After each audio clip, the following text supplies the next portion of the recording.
Welcome back to this season finale of Job Centre to Glory. We've had a slight change of plan. Instead of returning for 2 games today, it's just going to be a 1-game episode as results meant there wasn't anything left to play for in the league. So it's just the last game of the season against our rivals Tukums. However, I very much think you should stick around to the end of this episode. It's a bit of a chaotic ending. With that in mind, let's get stuck into the action.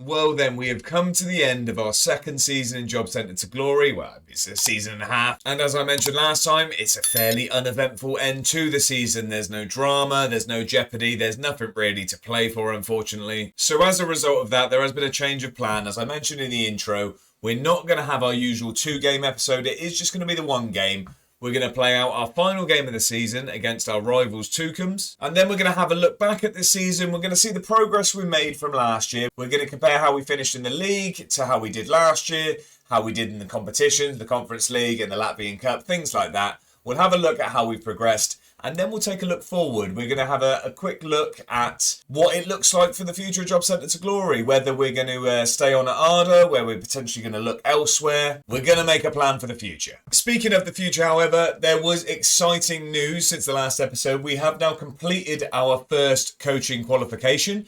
We have our National C licence. So finally, we have a coaching qualification to stick on the CV. Let's take a quick look, as we always do, at the results since you were last with me. So during that last episode, we had the back-to-back awful performances. That was the 3-1 loss away at Riga in the Latvian Cup semi-final, followed up by a 1-0 loss away in the league at Liepāja. Things, however, went from bad to worse. We followed that up with a 1-0 home loss against Grabinja. It was a really, really frustrating performance. So as you can see, usually we don't have much of the ball, so it was an even split, slightly in Grabinja's favour, but we dominated the chances and the shots. It was our only shot on target we faced that ended up in the back of the net, and that was what won the game. That was, fortunately, for my own sanity, followed up with a rather convincing win away at BFC. So that was a 5-1 win in the end. That was a little bit more comfortable. So goals from Jackson, Olivieri, Feira and Guena, and a second from Olivieri, meant we ran out comfortable winners. Normal service was then resumed. We played RFS at home, still yet to register a win over RFS in the series. We lost 2-1, and the one coming in the 93rd minute really did us a favour for the scoreline. We were dominated in the game.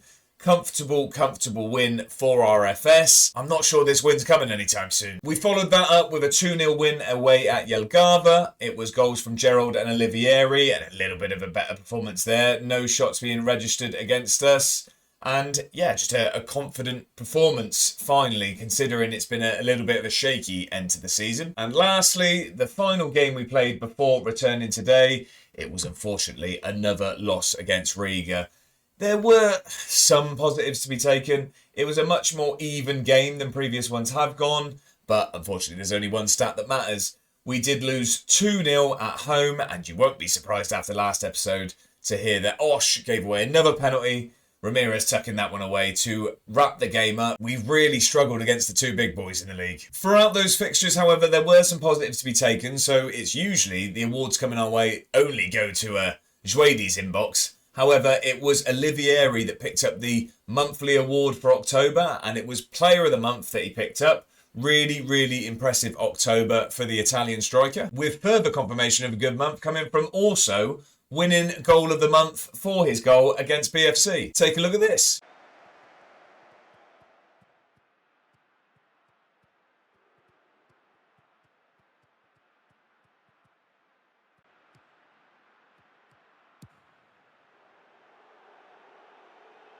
Fantastic team goal, rounded off by the informed man. Let's jump over and have a look at the league table. As I mentioned, nothing really to play for, apart from potentially having to keep an eye below us. As you can see, RFS have won the league rather comfortably in the end. They are 10 points clear going into the final game of the season.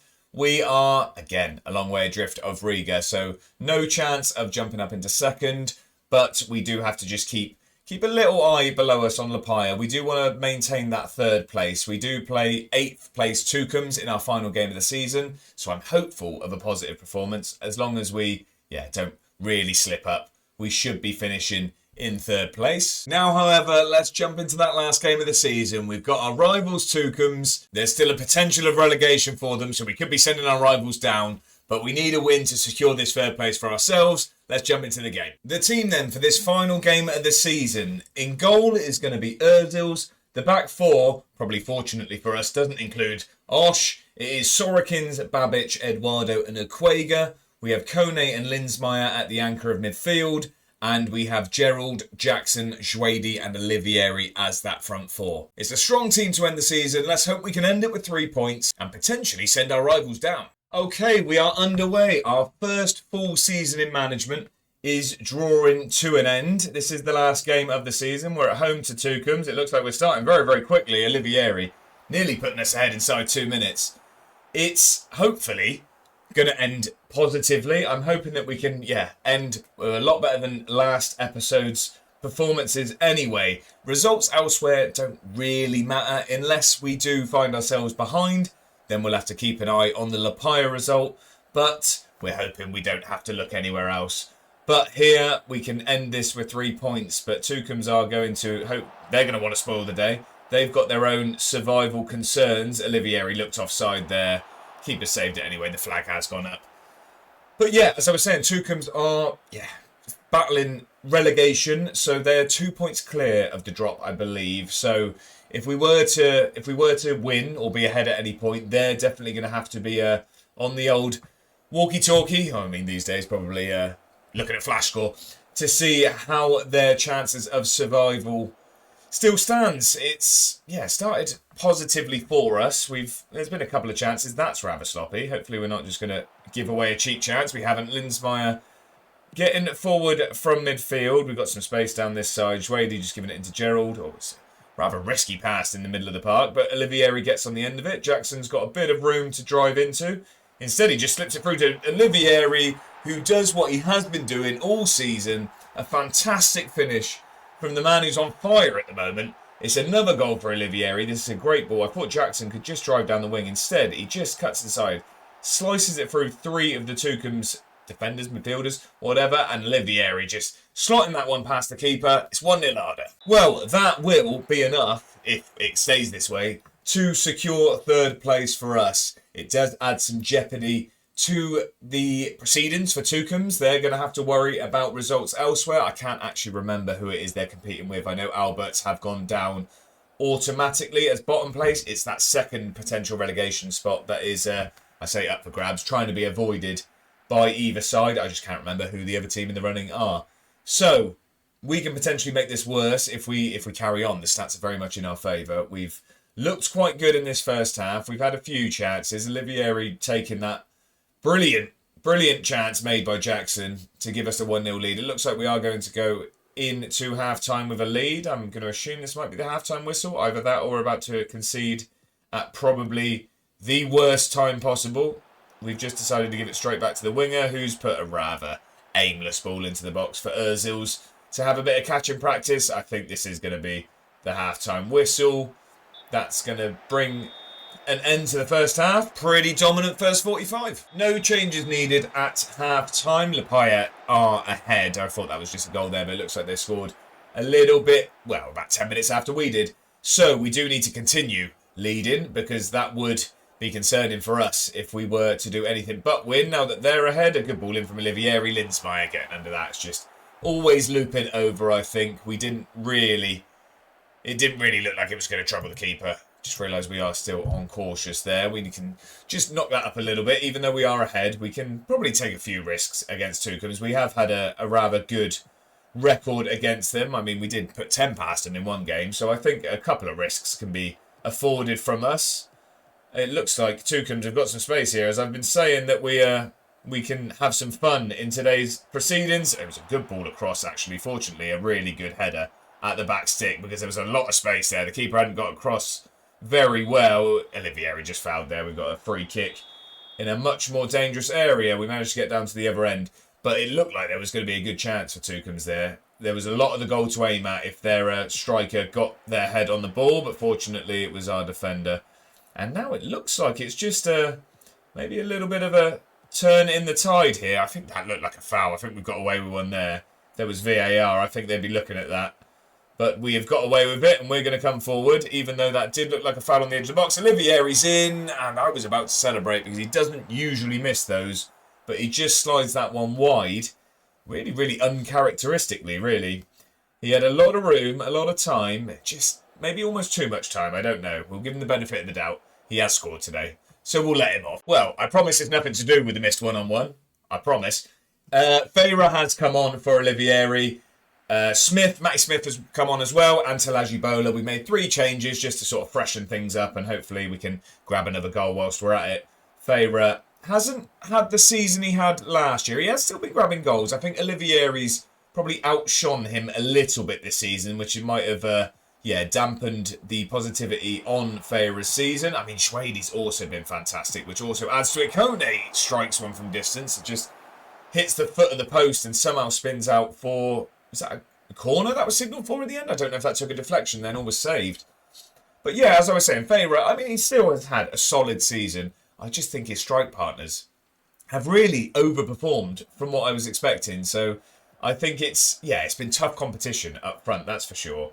Hopefully we can, Feyre can shut me up for the rest of the game and grab a couple of goals. Make this a bit more comfortable because Tukums come forward here. And like I say, it could add some jeopardy to our season if we were to concede. And we have done. We have done. It's 1-1. The equaliser has just gone in. I'm not sure what that does for the league table at the moment. That's a little bit concerning. It's a bit out of nowhere. Really, Tukums have been in this game for large parts, and always a 1-goal lead's concerning. It's rather fortunate for them that it's just bounced to their striker in the box. It's 1-1. Well, this is very much not the way I thought we'd have this season end. We're now 1-1 with our rivals, who we've been very dominant over in every other instance that we've played them. And Guena has come on now. We've made another change to hopefully end with 3 points. Like I say, we really should. Feyre's in here, straight from kick-off. He's hit the post. Oh, the flag's gone up anyway. We'll spare him his embarrassment. It was a chance to regain the lead straight from kick-off, but he just strayed offside. And this looks like this is tiptoeing towards just a point. It's going to be 2 points dropped. I can see that Lapaya are winning 2-0. There's going to be a late chance here. I'm going to hope it's not going to be for Tukums, because if they were to grab another goal, we would be finishing in 4th place, and that would be a rather drastic end of the season. I know it's not been the most positive, but I wouldn't expect it to be this poor an end to the season. The results haven't been great. It is a chance for Tukums. The keeper was very much in no man's land there. Luckily, there was a block from the defender. There was a chance for Tukums to win that there. The highlight has come to us now. Hopefully we're not just going to give this one away and throw the game away. We look like we want to. A little bit of a step over there in favour. He's got some space. He's just overran it, really. Defender just clears. There is some room. Schweidy's in the box. I think he might have been offside. Feyre has a chance here. He puts it in the back of the net. I'm not going to celebrate. I think there's an offside flag. There is indeed. It's been disallowed. I thought someone looked offside there. And it looks like it's going to be a 1-1 draw. This is going to be a really poor end to the season. So we now have a rather nervy check of the league table to do. We have drawn our last game against our rivals. That means they're going to stay in the division. We need to work out if we finish 3rd or we've just dropped down to 4th. Overall, as ends to the season go, we've absolutely crumbled. We went from having complaints of being tired for having to worry about Europe and potential silverware and pushing for a title to potentially holding on to 3rd place by the skin of our teeth, not making a Latvian Cup final, and not even making a first round of the Conference League. Fortunately, however, I have just caught a glimpse of the league table. We have just about scraped 3rd place, so it's ended a lot tighter than it needed to. We were joint 3rd with Lapaya. However, fortunately, we did have the added cushion of a 30 better goal difference. So there was a rather scary what if that block wasn't put in at the end and Tukums would have buried that chance they had. We would have found ourselves in 4th place. Luckily, that wasn't how it played out. So we managed to drop points our way to finish in 3rd place. So really for me, that end to the season has left a rather sour taste. Overall, I guess it could be considered a positive season. We did progress in near enough every avenue. We finished third in the league on 69 points in comparison to fourth last season on 62, so points and position progression. We were, of course, knocked out of the Latvian Cup in the semi-final to the eventual winners, Riga, in comparison to last season's fourth round exit against BFC. And we were knocked out in the third qualifying round of the Conference League against Vojvodina. We led after the first leg 2-1. Unfortunately, when we went away to Serbia, we lost 3-0, which resulted in a 4-2 exit on aggregate, which again was progress from the previous season where Arda were dumped out in the first qualifying round against Armenian side Pyunik. So as I said, overall, we have progressed in every avenue. However, I get a feeling of stagnation, really. I think we're a long way off the two front runners in the league, RFS and Riga. I'm not sure Arda is the club for me that I really want to instill this project to try and take on those top two and spend the time that it's going to take us to win the league and potentially progress in Europe. So what I did, I went to speak to the owner of the club. After being granted the National C licence, I wanted to see if we could start our studies for the next step, for the National B. This was rejected, rather frustratingly. The reasoning I was given, however, really was the frustrating part and what is leading to potential jeopardy in my future here at the club. The chairman said that they had to be selfish, unfortunately, that if they granted me the access to the qualification, that they may potentially lose me to a bigger club. What I took from this was that I was never going to be offered that next qualification. They were too worried about me potentially progressing, that they were looking to keep me here at any cost to my own career, to my progression. So we currently find ourselves in this situation. I said that I felt that if it wasn't granted, I don't think I could stay at the club. To which the owner has said, if you feel this way, then it's probably best if we part company. Are you sure that's what you want? Now, I'm not one to back down. We're heading back to the job centre. I'm going to accept. I will tender my resignation immediately. That is going to be it for our tenure at Arda, unfortunately. Well, this isn't at all how I saw my tenure with Arda ending. This isn't how I expected this episode to go. So, Arda boss Josh Aylward has decided to end his reign at Skonto Stadium by resigning from his position as manager. Aylward was summoned to an emergency board meeting and the discussions have resulted in his departure. Some mixed reactions on social media. You can see official confirmation from the Arda admin, but we have here, Aylward just wasn't good enough. Glad he's seen sense. Someone's happy to see the back of me. However, why has Aylward resigned? What's going on? There's turmoil at the club. Thought Aylward was doing a decent job. Really surprised by this news. And then further confirmation there. So we can have a look at how our tenure here went. So 469 days we remained at the club. We did win 2 Manager of the Month award. We ended on a negative net spend, our highest fee being on Matty Smith for 350k. We received 250k for Diagni in that first season. We played 57 games in charge of Arda. We won 36 of them, lost 14, so we had a win percentage of 63%, which I think is fairly good, with a goal difference of plus 80. I think we did a fairly good job with Arda. It's not how I saw it ending. However, I didn't want progression to stagnate with us not being backed by the chairperson to carry on our studies. If this is how we're going to have to move on, then so be it. That does mean that this week we are going to be leaving it on a little bit of a cliffhanger. We've got to find ourselves a new job, so we're going to head back to the job centre. We're going to send our CV around pretty much anywhere that will listen. That's going to be it for today's episode. It looks like we're going to have some job interviews next week. As I mentioned, it's not how I expected job 1 of Job Centre to Glory to end up, but it's happened now. Thank you very much for watching, and a massive thank you to everyone who's keeping up to date with the series. If you are enjoying what you're seeing, well then make sure to like the video and get yourself subscribed so you can see what club we end up at next. I've now got some applications to send out. We'll be back again on Sunday. I'll catch you on the next one.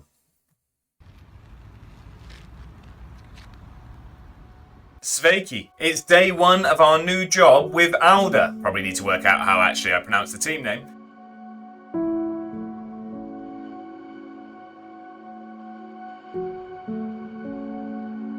First goal of the series. So we had started well. Now we're actually 1-0 down to our rivals. I didn't realise I was supporting the wrong team.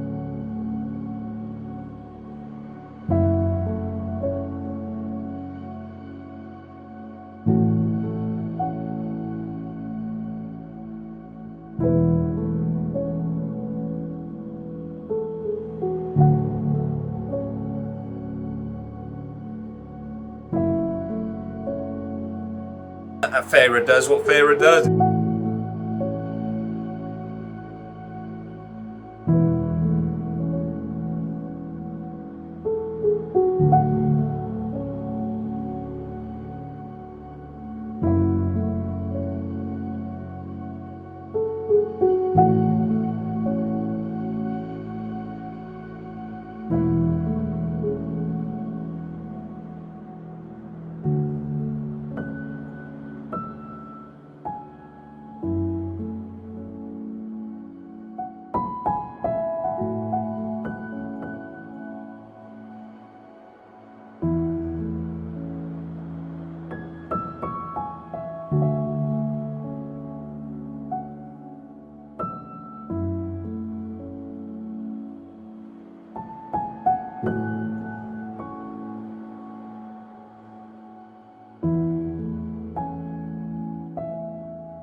Buenas. Alexandrovs again. Can we get a little bit closer to this one, please? Preferably behind it. It's a great save. There we go. Osh steps up then, hopefully to put us through to the next round. It's a great penalty.